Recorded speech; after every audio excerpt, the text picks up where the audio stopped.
All right. I just heard from a couple of reporters that are going to be late. And so I think we're going to get started. Welcome, everybody. 1 week from primary day. We know that you all need to continue to have stories about the primary. So we thought we would do a primer on some various pieces and parts. If we want to go to the next slide. I am Jen Miller. I am the executive director of the League of Women Voters of Ohio. And I'm thrilled. This work today was a labor of love. So Ava Brady, who is our intern, worked a lot on this, and she worked with her former OSU professor, Dr. William Minozzi. We also have Professor Steve Huefner from the Moritz School of Law. And then several other team members helped make this happen, including Elizabeth Warner, our communications director, Sally Meckling, Munia Mustafa, so many of our staff. So just want to thank everyone for bringing this together. We're going to start with Professor Huefner, and he's going to go through primary policies, kind of how primaries can be structured, and some of the policies that are pending legislation at the State House, just so you guys have that overview. I'll go through some primary turnout trends. We'll give some examples of close primary elections that I think, and we have some from different parts of the state that maybe you want to even incorporate into your own storytelling to encourage primary participation. And then we'll get into questions. So with that, I'm just going to hand it over to Professor Huefner. Again, you will get these slides.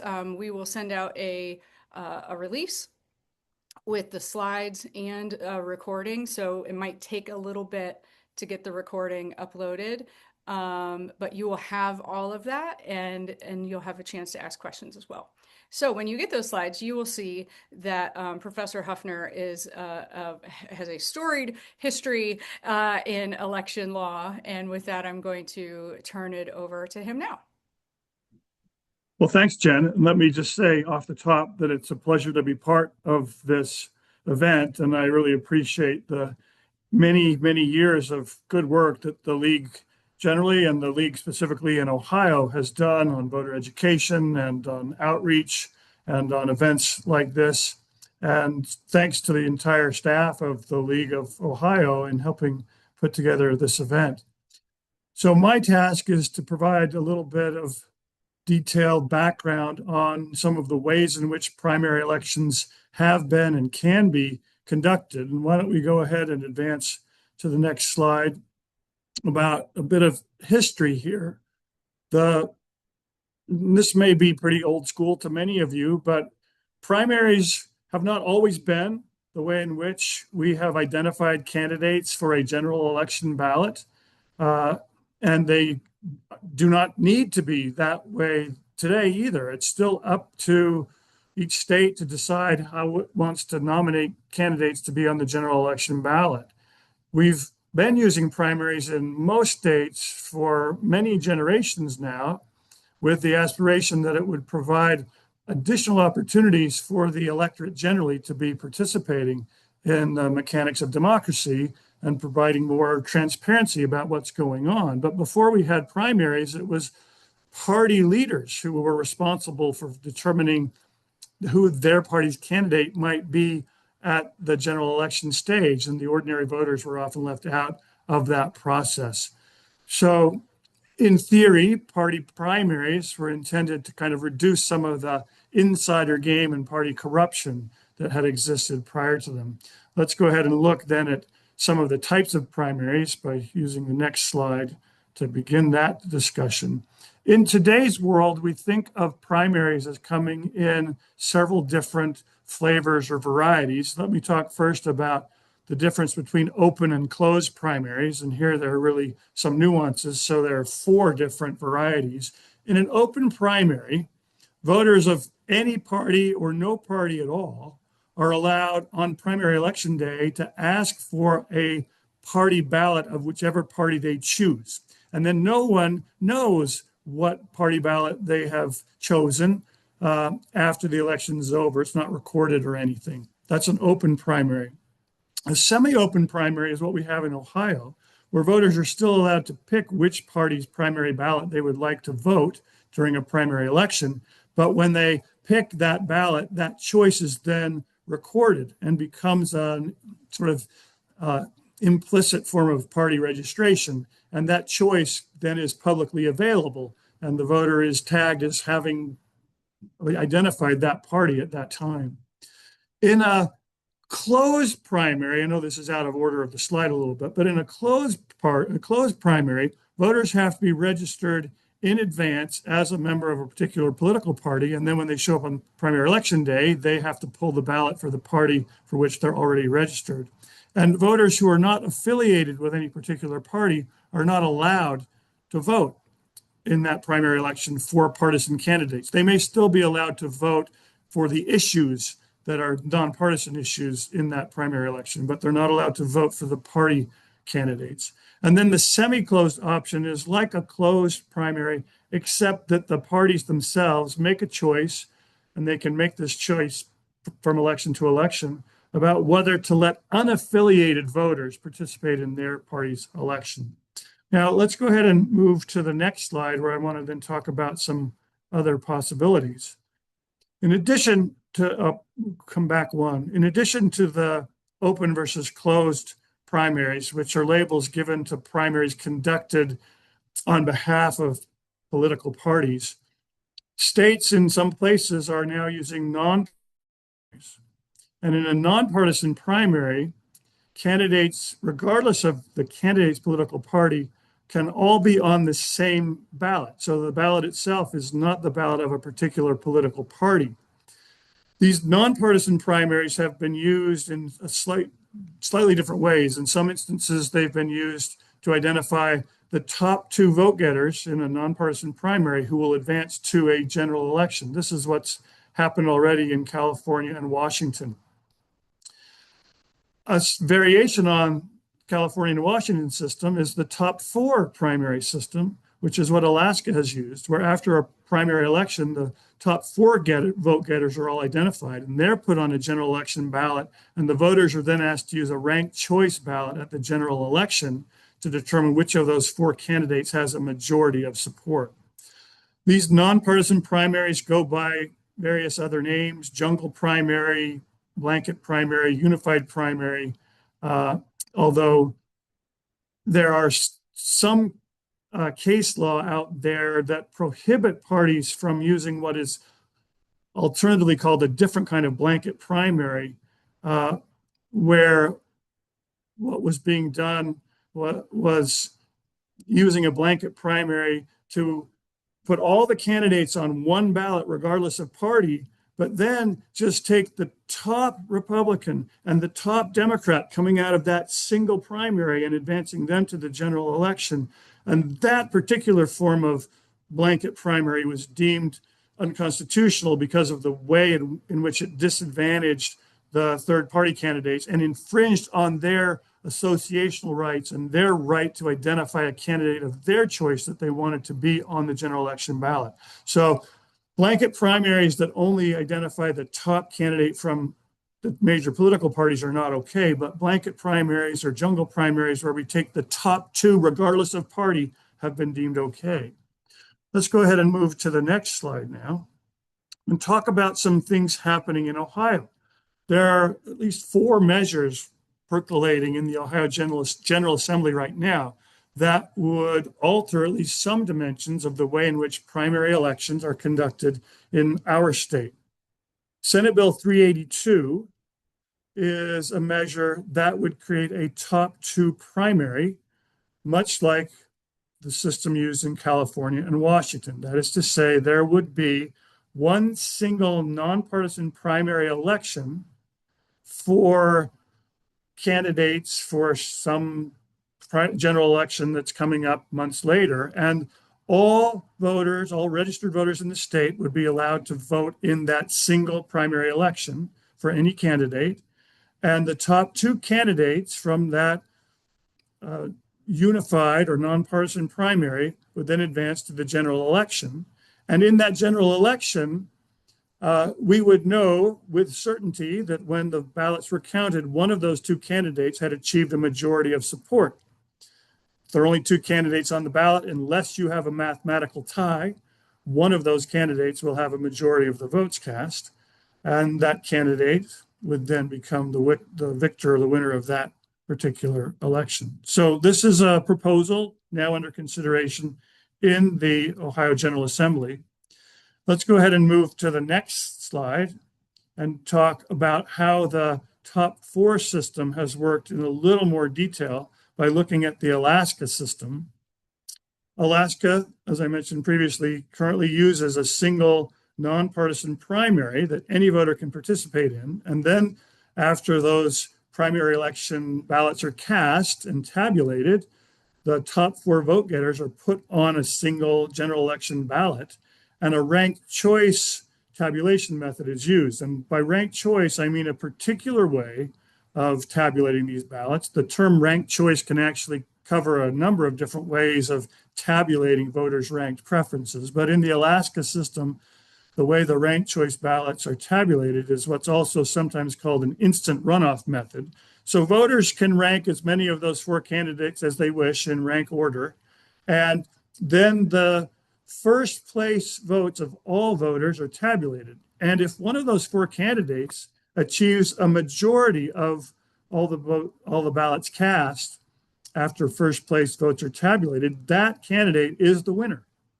But as is more common when you have four candidates on the ballot that have all been nominated in a nonpartisan primary, you may not have a single candidate with a majority of support after tabulating the first place votes. And in that circumstance, the instant runoff method of tabulation says we will eliminate from consideration the candidate who received the fewest first place votes. And after eliminating that candidate, we look at the ballots of all the voters who picked that candidate as their first choice. But now that that candidate has been eliminated, we see what the second choice was of all the voters who had picked that eliminated candidate. And we reassign those votes to the remaining three candidates. And then we retabulate and we see if one of those three remaining candidates now has achieved a majority of the votes cast. And if no candidate has a majority yet, we then eliminate the candidate of those three with the fewest first place votes and repeat the same thing until one candidate has a majority of the votes.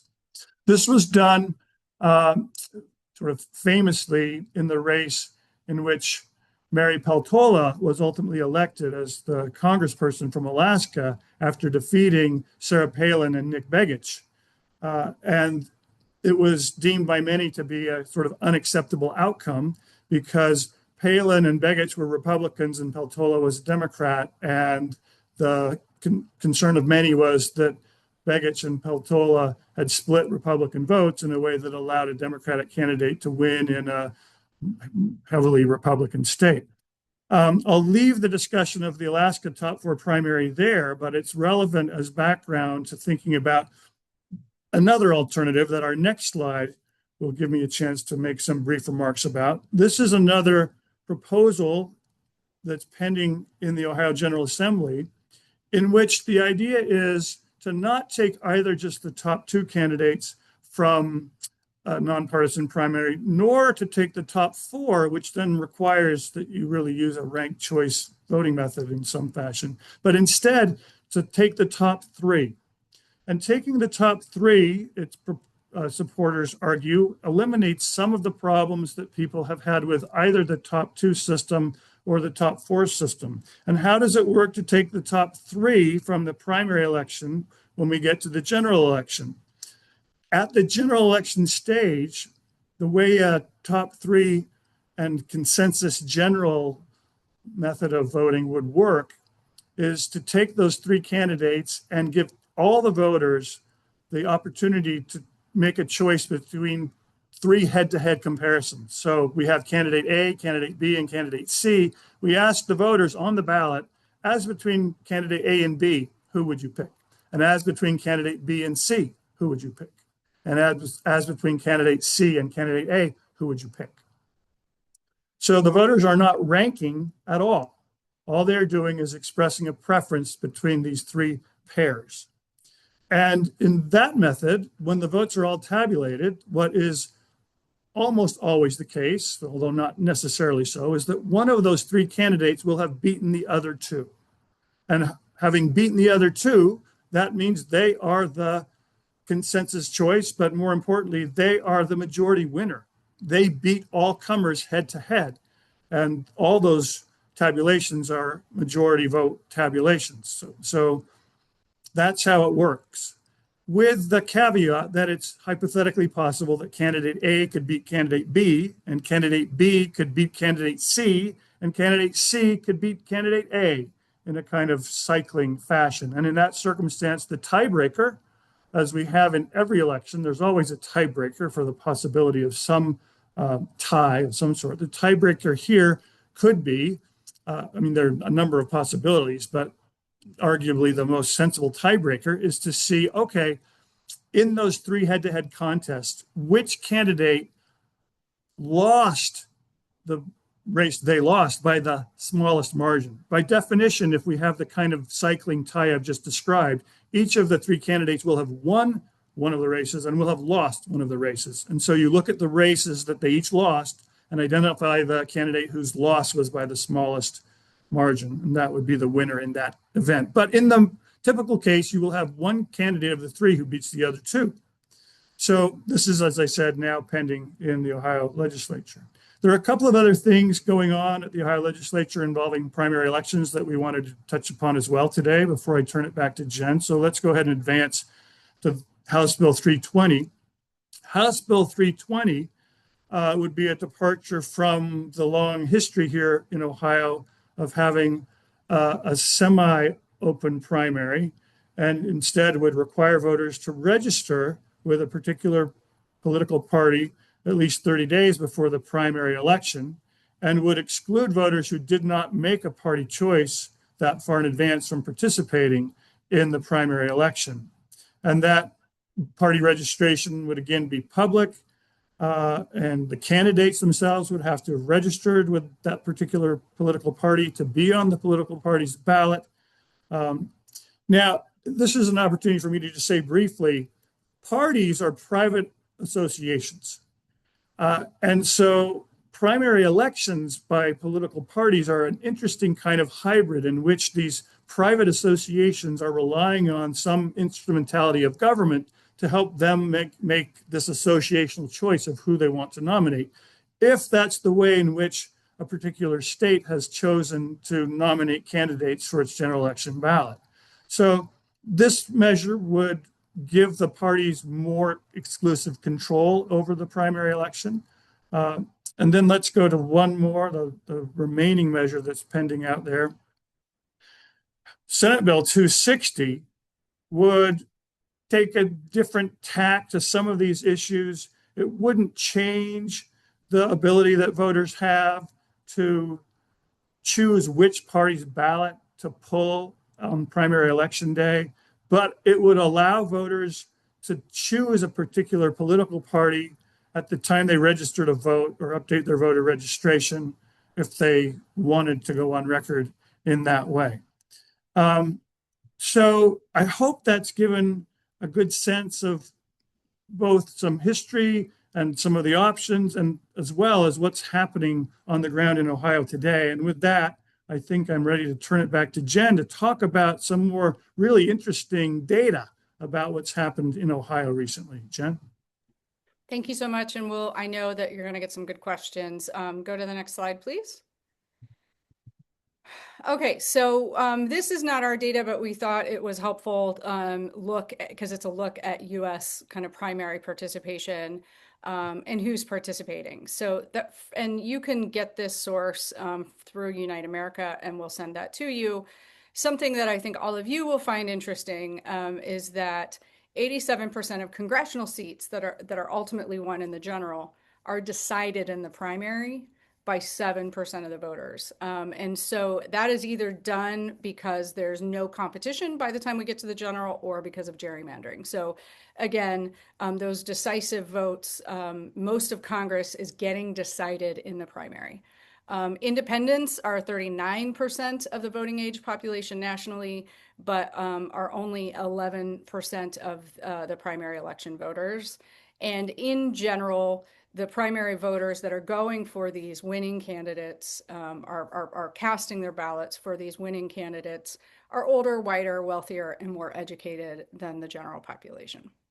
Let's go to the next slide to Ohio. So, our average for kind of even year primaries is about 20%. As you know, it's less in the odd years. And so that means one primary voter has the influence of about 5 votes.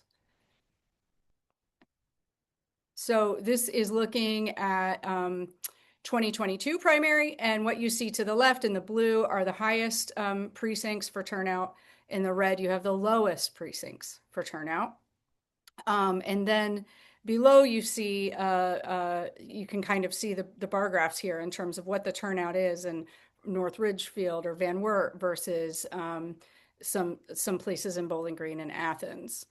The economic snapshot, as you see here, that the average of the highest and lowest precincts is that once again we have much more affluent voters, or the average median income per household is much higher in those high turnout precincts.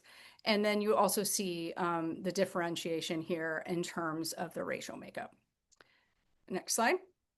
We go through the same thing for the 2024 primary, and again, you will get this, and we will label that so it says 2024 primary, so it's extremely clear to you. We once again look at the 5 highest turnout precincts and the 5 lowest. Once again, what you see is a pretty stark difference, not just in turnout, but in the economic and racial demographics. So low turnout, there's a lot of concerns for it, but one of the things is it does help fuel those party extremes. Voters who turn out in primary elections are much more likely to represent the extremes and the extreme ends of their parties, and I think we know this already. That means that primary voters tend to reward ideological purity.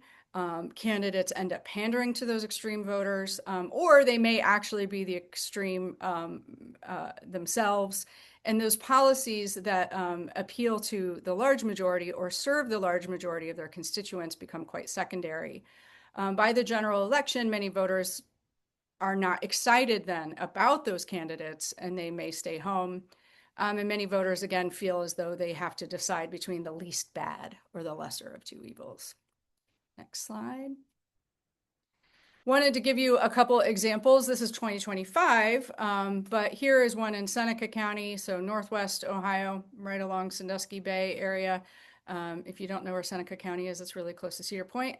And so this is the Eden Township's fire and EMS levy. So here we see that almost 1,200 eligible voters did not vote for this levy, that we had very small turnout, and 1 vote determined funding for the fire in EMS. Just 1 vote. Next slide. Here's a couple other examples of public safety from last year so that you have different corners of the state. Southeast Ohio, Meigs County, levy passes by 5 votes. Medina Township in Medina County only passed by 4 votes. And then in terms of schools, what you see here, all those green apples are a whole bunch of voters who stayed home. But here's Huber Heights in the Dayton area, that their school district won by, their levy won by just 3 votes. Got a few more examples like that. Avon Lake, for a middle school, passed after 2 failed attempts by 20 votes. And Madison local in Butler County, so Southwest Ohio, lost by 5 votes after a recount. So one of the messages that we hope that you will send to, or help voters understand is that a single vote literally can determine if a fire department is funded. As few as 3 or 5 votes can decide if a school has teachers, busing, and academic programs. Low turnout, especially by party extremes, means that small groups of voters are making decisions for all of us. And now we want to jump into the questions. We didn't want to take too much time talking at you. We wanted to give you a diversity of things that you could consider or report on. And now I'd like to just open it up and see who might have questions. Hey Jen, it's Joe Ingles, and I do have a question. I was wondering what your thoughts are about the Reuters story yesterday and what's being done with the voter information and how the feds are interacting with it. Well, I thank you for just starting with a curveball, Joe.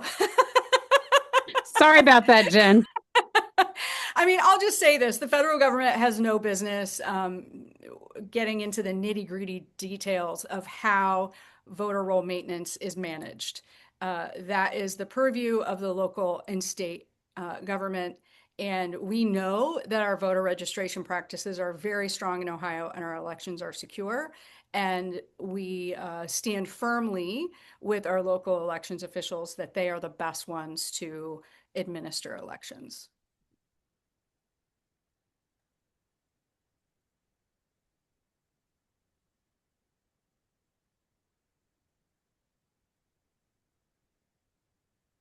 Any other questions? Hi, yeah, this is Andrew Tobias. Was wondering if you're seeing any changes in voter behavior because of the different absentee ballot deadlines. We definitely, I don't know that we're seeing a lot of change in terms of who is voting absentee. I think the message that getting started early is something very important for all of us to continue to repeat, and also to make sure that folks are now using that drop box as we're getting so close to election day. But so beyond, kind of starting more early, we're not seeing much change yet. We'll have to see after the election is over. The other thing that we've seen that is not about a change in Ohio law, but there is some confusion about the SAVE Act, that some people think that that federal legislation has passed. And so that's another thing to help voters understand that actually that the absentee piece changed, but in terms of ID and all those things, that none of that has changed this election cycle. Hi, this is Paige Fisher with Gongware News Service. You mentioned drop boxes. I know that Secretary of State candidate Robert Sprague said that he wishes to get rid of ballot drop boxes if he were to be elected. Can you talk a little bit about why those are more important now than ever? Thank you, Paige, and it's nice to meet you. Drop boxes are a common sense solution. Let's just go down through the security of them. They are 600 pounds, bolted to the ground, have 24/7 surveillance, are fire and bomb proof, and are emptied by members of two different political parties. It is more direct to put your election mail into the drop box than it is actually to put it in the post office, right? Because the post office has to go through sorting and then sometimes even has to leave the county or state to be sorted before it comes back to that Board of Elections. So drop boxes are a common sense solution that are not just used for absentee ballots, they're used for voter registration forms, absentee request forms, candidate filing reports. Some counties even use drop boxes for kind of inter-office mail. And so they are incredibly useful and incredibly secure. Ohio should not be eliminating them. We should have more of them available. We would have better access in rural areas, for example, where folks might have to drive over an hour one way to get to the drop box. If we could have them at libraries or firehouses, other places that would enable more folks to have better access to the very secure common sense solution of drop boxes.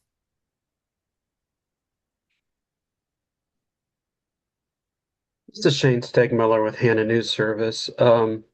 Another thing that seems to be a message on the campaign trail too is talking about paper ballots and making sure we have a backup. And isn't that something we've already been doing for 20 years? It seems like there's a lot of either misinformation or misunderstanding of the current system among the Secretary of State candidates. Thank you, Shane, for that. I think a lot of folks who are a lot of candidates and a lot of office holders do not understand how elections run, unfortunately. And that means that we get these ideas that are unnecessary or we're solving for the wrong problem. You are correct that every machine in Ohio, first off, passes federal and local certification processes, and secondly, have a paper trail.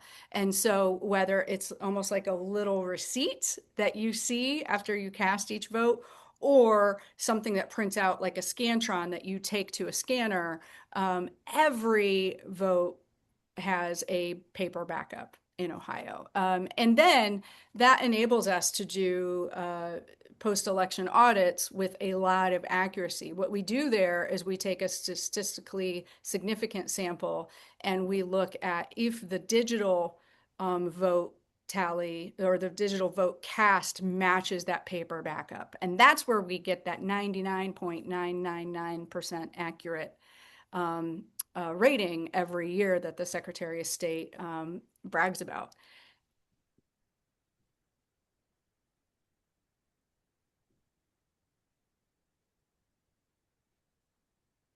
Any policy questions for Professor Huefner while we have him? Because y'all call me sometimes when legislation gets hearings and it's hard for me to answer.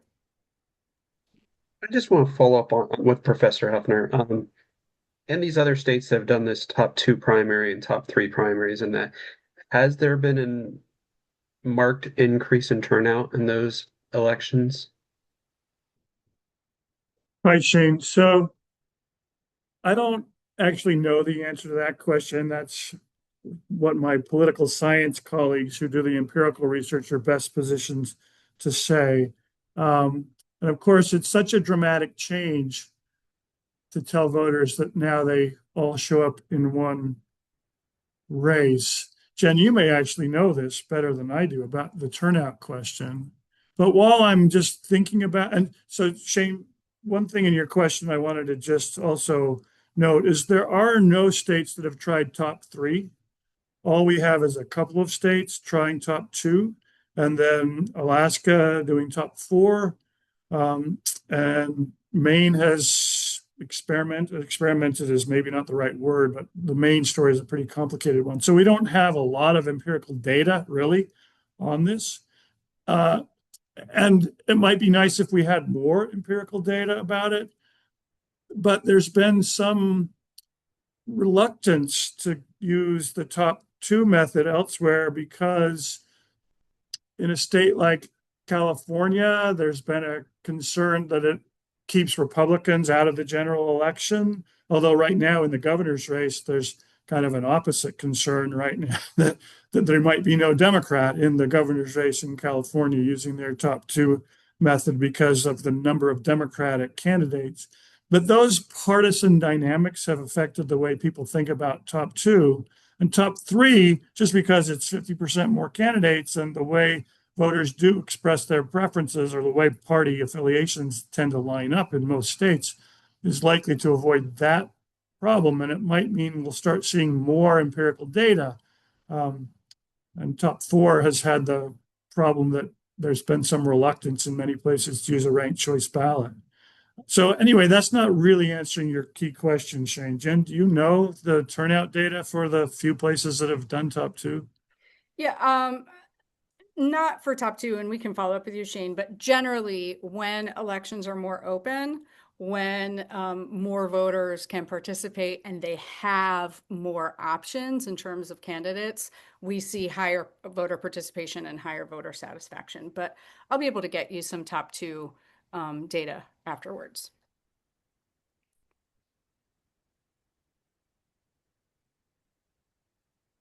Others?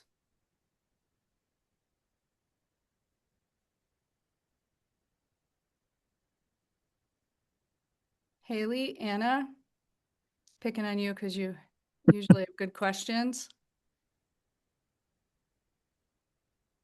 All right. Well, I think we're going to give it one more minute, one more second. Jen, I And have a question yeah.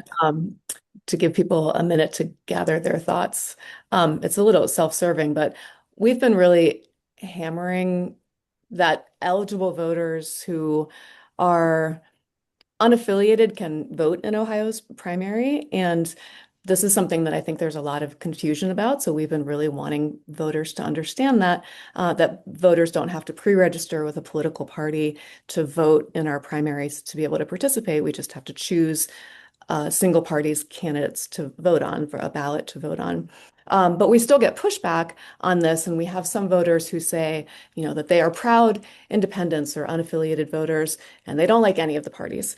So what would you, and this is to both you and the professor, what would you tell them about why voting as an unaffiliated voter, unaffiliated in their hearts, what would you tell them for why voting in a primary would be good?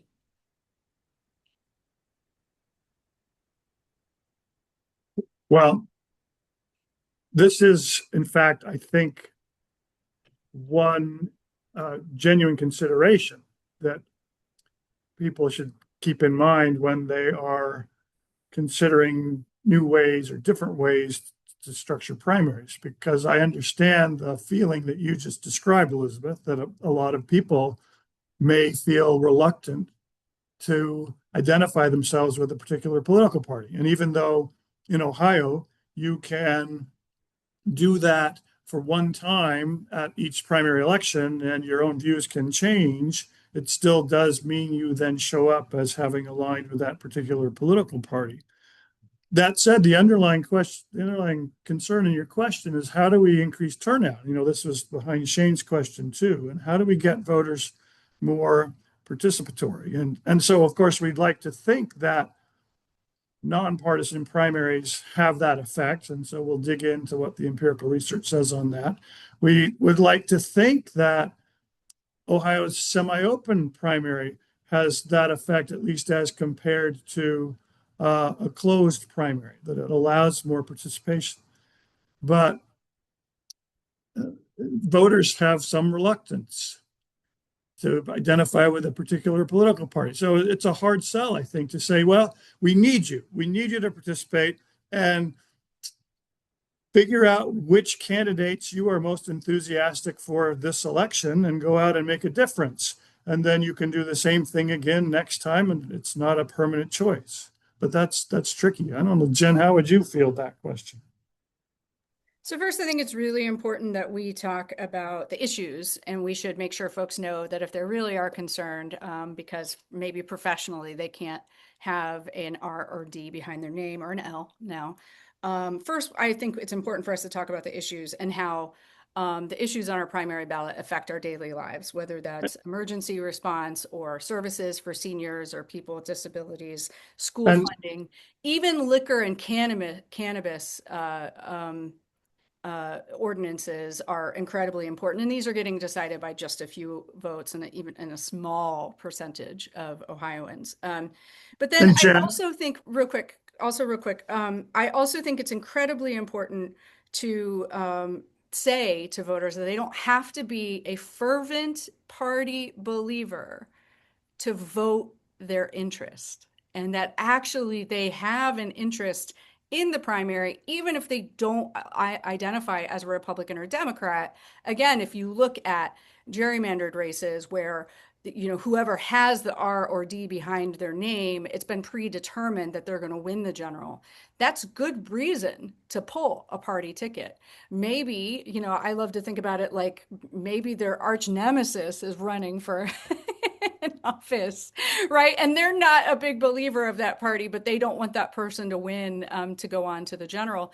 That is personal interest. And so I think it's important for us to kind of help people understand that there's the ideology of the parties, but there's just also the ideology that democracy works best when we all participate, and that we all have an interest in what issues that win or what candidates that win in the primary.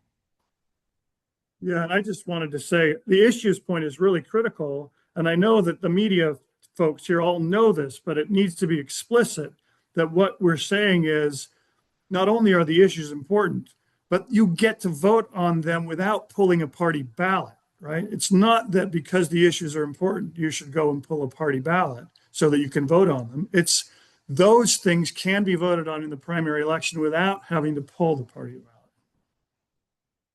Exactly. So I have a feeling that we are good on our primer for primaries. Does anyone have any last burning questions? If not, we are so grateful that you joined us. As always, I think what you do is so critical.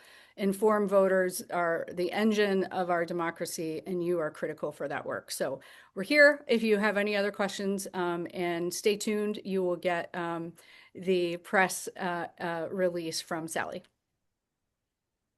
My kudos to all of you too in the media. Thank you for what you do. Bye.